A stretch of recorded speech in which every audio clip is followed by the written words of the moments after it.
जय नारायण बच्चों, आज हम लोग आपकी पाठ्य पुस्तक भाषा तरु है। ये व्याकरण की पुस्तक है। इसका पहला पाठ भाषा, लिपि और व्याकरण, इसका वाचन करेंगे और साथ साथ मैं इसके अंदर निहित भाव आपको समझाती जाऊंगी। अपने दोस्तों के साथ मिलकर संकेत बूझने का खेल खेलिए। एक मित्र किसी शब्द या वाक्य को इशारों में व्यक्त करे और दूसरा उसे बूझे। इस खेल से आपको अंदाज़ा लग गया होगा कि संकेतों से किसी को अपनी पूरी बात बताना कितना कठिन कार्य है। लेकिन हजारों साल पहले आदि मानव अपने मन के भाव एक दूसरे को समझाने एवं समझने के लिए संकेतों का सहारा लेते होंगे। जैसे हमें अपनी बात संकेतों से समझने में कठिनाई होती है, वैसे ही आदि मानव को भी होती होगी। इस कठिनाई को दूर करने के लिए उसने अपने मुख से निकली ध्वनियों को मिलाकर शब्द बनाने प्रारंभ किए होंगे और इस तरह शब्दों के मेल से बनी होगी भाषा। तो मुख से निकलने वाली जो ध्वनि है वह आपकी भाषा के रूप में सामने आई। तो हम लोग बच्चों कभी कभी खेल खेलते हैं कि संकेत में बात करते हैं, तो थोड़ी देर तो हम संकेतों को समझ लेते हैं कि सामने वाला क्या इशारा कर रहा है, बुला रहा है, बैठा रहा है या मना कर रहा है। लेकिन अगर हमें बहुत लंबी चौड़ी बात हो तो हम उससे सिर्फ इशारे में ही पूछते हैं कि क्या क्या बता रहे थे। तो इसके लिए जब तक हम वो सामने वाला अपने शब्दों का प्रयोग नहीं करेगा तब तक हम उस बात को नहीं समझ पाते हैं। तो इसलिए सबसे पहली परिभाषा के रूप में हम आपको बता रहे हैं कि भाषा वह साधन है जिसके द्वारा मनुष्य अपने विचार दूसरों पर भली भांति प्रकट कर सकता है और दूसरों के विचार समझ सकता है। दुनिया का अधिकतर कामकाज बोल चाल और लिखा पढ़ी में से चलता है, इसलिए भाषा दुनिया के कामकाज की बुनियाद है। संसार में अनेक भाषाएं हैं, जैसे हिंदी, संस्कृत, अंग्रेजी, बंगला, तमिल, पंजाबी, उर्दू, तेलुगु, मलयालम, कन्नड़, फ्रेंच, जर्मन इत्यादि। इन भाषाओं के बाद हम बात करेंगे, भाषा के दो रूप होते हैं। मुख्य रूप से हम भाषा को दो रूप में बताते हैं और कभी कभी हम इसको एक और भाषा के रूप में ले लेते हैं, सांकेतिक भाषा। मुख्य रूप से लेकिन हम मौखिक भाषा और लिखित भाषा का ही प्रयोग करते हैं। मौखिक भाषा, जब आमने सामने बैठ व्यक्ति आपस में बातचीत करते हैं अथवा कोई व्यक्ति भाषण, टेलीफोन आदि द्वारा अपने विचार प्रकट करता है तो उसे भाषा का मौखिक रूप कहते हैं। बच्चों, जैसे मैं आपको अभी यह पाठ पढ़ के सुना रही हूँ तो आप इस पाठ को सुन रहे हैं, तो ये आपका मौखिक कार्य है। और यदि आप इस पाठ को पढ़ेंगे, आप इस पाठ को देखकर पढ़ेंगे तो वो आपके लिए लिखित कार्य होगा, क्योंकि ये जो किताब में आपको लिखा हुआ भाग मिला है यह लिखित है और जो मेरी आप आवाज़ सुन रहे हैं ये मौखिक वाचन है। दूसरा आता है लिखित रूप। जब व्यक्ति किसी दूर बैठे व्यक्ति को पत्र द्वारा अथवा पुस्तकों और पत्र पत्रिकाओं में लेख द्वारा अपने विचार प्रकट करता है तब उसे भाषा का लिखित रूप कहते हैं।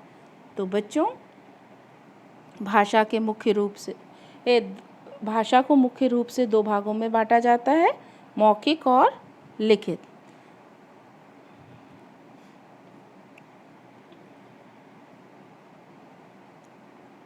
भाषा से जुड़ी शब्दावली। अब आगे आपको बताया जा रहा है कि भाषा से ये कहाँ से आई, इसके कैसे कैसे रूप बने, इसकी चर्चा है। तो इसी पाठ के दूसरे पृष्ठ में दिया है भाषा से जुड़ी शब्दावली। तो सबसे पहले हम बात करेंगे मातृभाषा। मातृभाषा, बच्चों मातृभाषा से क्या समझ में आ रहा है? मातृ मतलब माँ के द्वारा बोले जाने वाली भाषा। तो यहाँ पर इसको परिभाषित किया गया है, वह भाषा जिसे बालक अपने परिवार से अपनाता और सीखता है मातृभाषा कहलाती है। उदाहरण के लिए मराठी भाषी परिवार में जन्मी बालिका बचपन से ही मराठी बोलना प्रारंभ कर देती है, अतः उसकी मातृभाषा मराठी कहलाएगी। इसी तरह बंगाली परिवार में उत्पन्न हुई बच्ची बंगला बोलेगी तो उसकी मातृभाषा बंगला होगी। इसके बाद आ जाता है राष्ट्रभाषा। राष्ट्र, वह भाषा जो किसी देश के अधिकतर निवासियों द्वारा समझी जाती है और प्रयोग में लाई जाती है, उसे देश की राष्ट्रभाषा कहते हैं। वह भाषा जो किसी देश के अधिकतर निवासियों द्वारा समझी जाती है और प्रयोग में लाई जाती है, वह देश की राष्ट्रभाषा कहलाती है। सभी देश की अपनी अपनी राष्ट्रभाषा होती है। अमेरिका की अंग्रेजी, चीन की चीनी, जापान की जापानी, रूस की रूसी और भारत की हिंदी भाषा। तो हमारी राष्ट्रभाषा क्या है बच्चों? हिंदी, राजभाषा। अब आगे आता है राजभाषा। जिस भाषा में सरकारी कामकाज किया जाता है वह राजभाषा कहलाती है। भारत के संविधान के अनुच्छेद 343 के द्वारा हिंदी को भारत की राजभाषा घोषित किया गया है।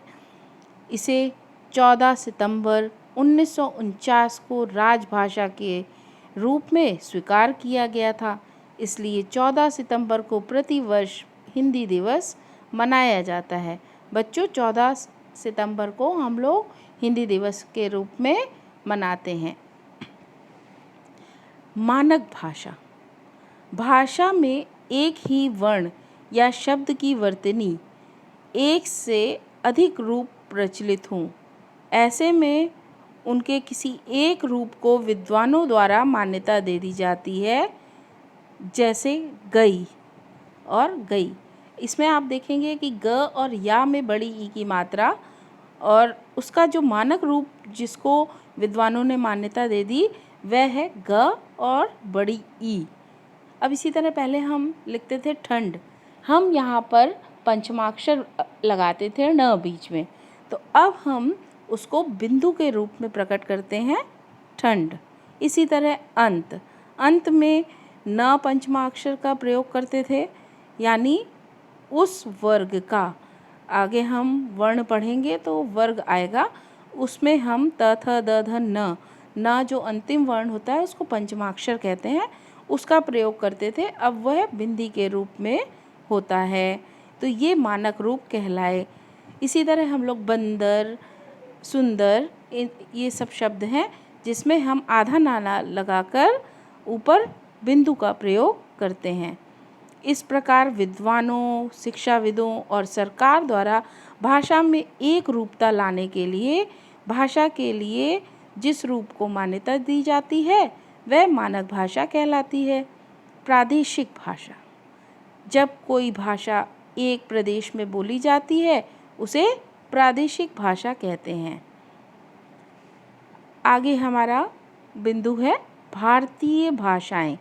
भारत में सैकड़ों भाषाएं बोलियां हैं, लेकिन भारत के संविधान के द्वारा 22 भाषाओं को मान्यता प्रदान की गई है। भारत में 22 मुख्य भाषा हैं जिनको मान्यता प्रदान है, जैसे असमिया, उड़िया, तेलुगु, नेपाली, संस्कृत, संथाली, उर्दू, पंजाबी, सिंधी, कन्नड़, बंगला, हिंदी, कश्मीरी, बोड़ी, कोंकणी, मणिपुरी, गुजराती, मलयालम, डोगरी, मैथिली, तमिल, मराठी। आगे हम बात करेंगे बच्चों भाषा और बोली। भाषा का वह रूप जो एक सीमित क्षेत्र में बोला जाए उसे बोली कहते हैं। कई बोलियों और उनकी समान बातों से मिलकर भाषा बनती है। बोली एवं भाषा का बहुत गहरा संबंध होता है। जब भाषा किसी बड़े इलाके में बोले जाने लगती है तो उसका क्षेत्रीय रूप विकसित होने लगता है। इस क्षेत्रीय रूप को बोली कहते हैं। कोई भी बोली विकसित होती है, साहित्य की भाषा बन जाती है। आज जिस हिंदी को हम बोलते हैं या लिखते हैं वह खड़ी बोली है, जो अब विकसित होकर भाषा का दर्जा प्राप्त कर चुकी है। आगे हम बात करेंगे हिंदी की उपभाषाएं और बोलियां। हिंदी क्षेत्र की समस्त बोलियों को 5 वर्गों में बांटा गया है। इन वर्गों को उपभाषा कहा जाता है। उन उपभाषाओं के अंतर्गत ही हिंदी की 17 बोलियां आती हैं।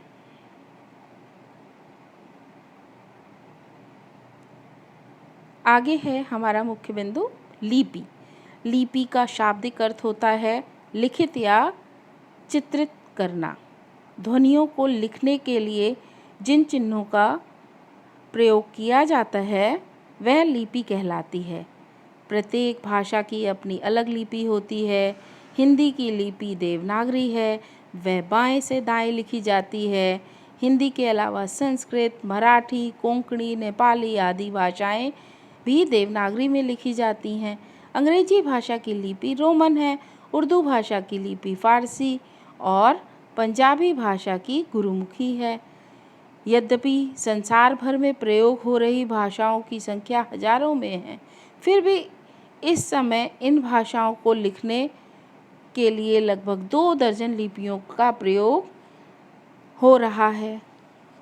तो बच्चों, हम किसी भी भाषा को लिखने के लिए लिपि का प्रयोग करते हैं, यानी कि कुछ चिन्ह निर्धारित करते हैं। उन चिन्हों को हम लिपि के रूप में ले लेते हैं और वो लिपि बन जाती है। हमारी हिंदी में जैसे हम का बनाते हैं, खा बनाते हैं, तो हम एक आकार देते हैं। यह आकार जो है उसकी लिपि कहलाती है। तो आप देखेंगे हिंदी, मराठी, संस्कृत, कोंकणी, नेपाली सब के लिए आप जो ये वर्णमाला आगे पढ़ेंगे नेक्स्ट चैप्टर में क ख ग, इसी की ये जो संरचना हुई है यही प्रयोग होती है। आगे दिया गया है व्याकरण। अब भाषा बन गई, उसकी लिपि बन गई। अब बोलने लिखने के ढंग को सही पद्धति के द्वारा रखने के लिए हमें व्याकरण का प्रयोग करना पड़ता है। किसी भी चीज़ को अगर हम सही तरीके से नहीं रखेंगे या शुद्ध रूप में नहीं पढ़ेंगे तो वह अटपटी सी लगेगी। व्याकरण वह शास्त्र है जिसके द्वारा किसी भाषा का शुद्ध बोलना या लिखना जाना जाता है। जिस विद्या से किसी भाषा के बोलने और लिखने के नियमों की व्यवस्थित पद्धति का ज्ञान होता है उसे व्याकरण कहते हैं। व्याकरण शब्द का अर्थ है भली भांति समझना। व्याकरण में वे नियम समझाए जाते हैं जो समाज के शिष्ट जनों के द्वारा स्वीकृत शब्दों के रूप में और प्रयोगों में दिखाई देते हैं। व्याकरण के नियम आम तौर पर लिखी हुई भाषा के आधार पर निश्चित किए जाते हैं, क्योंकि उनमें शब्दों का प्रयोग बोली जाने वाली भाषा की अपेक्षा अधिक सावधानी से किया जाता है। बच्चों, व्याकरण को नियमबद्ध किया गया, इसके कुछ नियम बनाए गए और उन्हीं नियमों का प्रयोग करते हुए हम भाषा को लिखते हैं, उनके शब्दों को प्रयोग करते हैं वाक्य बनाने में। जब हम सही जगह पर नियम के अनुसार शब्दों को रखते हैं तभी हम एक शुद्ध वाक्य की रचना कर पाते हैं। अब हम यह आगे पढ़ेंगे कि व्याकरण के और कौन कौन से नियम हैं और आगे क्या चीज़ें हैं जो हमारी भाषा को और आसानी से हमें समझाने में काम आएगी। व्याकरण से लाभ। किसी भाषा का पूर्ण ज्ञान होने के लिए उसका व्याकरण जानना भी आवश्यक है। व्याकरण भाषा की व्यवस्था को बनाए रखने का काम करता है। प्रत्येक भाषा के अपने नियम होते हैं। उस भाषा का व्याकरण भाषा को शुद्ध लिखना और बोलना सिखाता है।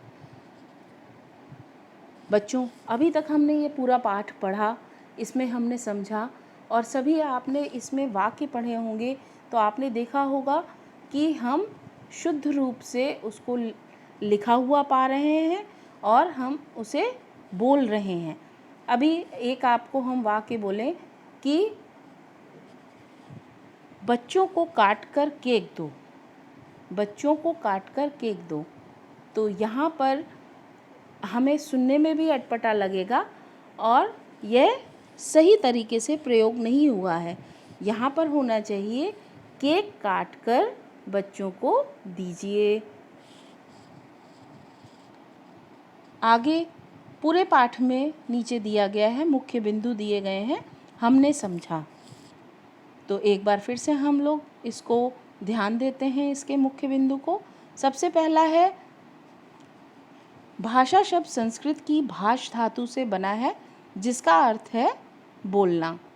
भाषा वह साधन है जिसके द्वारा मनुष्य अपने विचार दूसरों पर भलीभांति प्रकट कर सकता है और दूसरों के विचार समझ सकता है। भाषा के दो रूप होते हैं, मौखिक भाषा, लिखित भाषा। वह भाषा जिसे बालक अपने परिवार से अपनाता एवं सीखता है मातृभाषा कहलाती है। वह भाषा जो किसी देश के अधिकतर निवासियों द्वारा समझी जाती है और प्रयोग में लाई जाती है, वह उस देश की राष्ट्रभाषा बन जाती है और वही राष्ट्रभाषा कहलाती है। जिस भाषा में सरकारी कामकाज किया जाता है वह राजभाषा कहलाती है।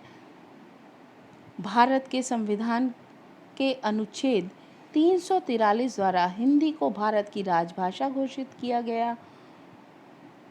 14 सितंबर को प्रतिवर्ष हिंदी दिवस मनाया जाता है। जब कोई भाषा एक प्रदेश में बोली जाती है तो उसे प्रादेशिक भाषा कहते हैं। तो बच्चों, अभी तक हमने यह पूरा पाठ समझा। आपको यह पाठ पढ़ना है और कम से कम 2-3 बार इसको पढ़ेंगे तभी आपको यह पाठ समझ में आएगा। अगर आपको कुछ पूछना है, कुछ जानना चाहते हैं तो आप मुझसे व्हाट्सएप नंबर पर पूछ सकते हैं। धन्यवाद।